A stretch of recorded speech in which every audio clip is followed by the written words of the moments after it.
In President Trump's first term, his administration engaged in talks with Kenya over a potential free trade agreement, a first for sub-Saharan Africa. And now Secretary Rubio and other senior officials have ramped up engagement and confronted threats from al-Shabaab and the Islamic State head-on. But these efforts cannot be siloed. They must be part of a broad strategic effort to protect American interests in Africa while also protecting the U.S. taxpayer's pocketbook. Many African nations maintain troubling ties with China, including key national security partners. Just last month, President Ruto declared that Kenya, a major non-NATO ally, and China are co-architects of a new world order. That's not just alignment to China, it's allegiance.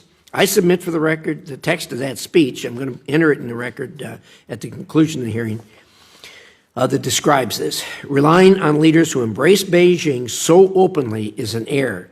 It's time to reassess our relationship with Kenya and others who forge tight bonds with China. And it isn't just an embracement of China, but also the, quote, new world order, end quote.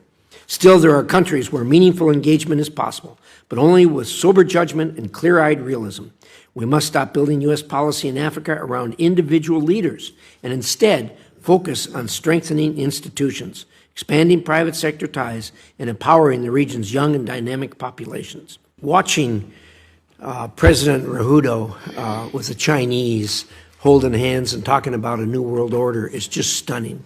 After all the work and effort we've put in there, and to see him talking about a new world order, you know, the new world order was constructed by the United States and democracies, capitalist countries that are human rights loving countries, and the new world order that these countries are talking about is being constructed by the autocracies, the outright communists, socialists, people who have no respect for human rights.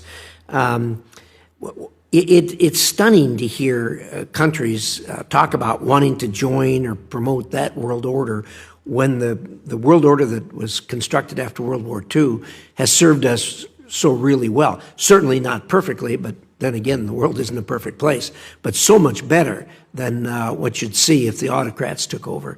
It's discouraging to hear that, and part of it, I think, is tied to the fact that when we do things in Africa, they seem to be individual-centric instead of a country-centric. We don't focus on institution, we focus on individuals.